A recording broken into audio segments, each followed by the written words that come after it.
So being from California, if you had a Jeep like this, what would you be doing with it? We have the Jeeps that go on the beach. People drive them to the beach and Really? put surfboards in them. That's the classic California Jeep, right? Oh, okay.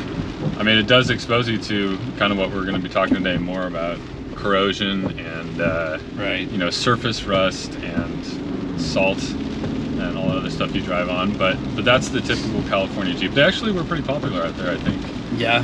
Especially in the early days. Yeah, four-wheeling is actually pretty big over there as well. Yeah.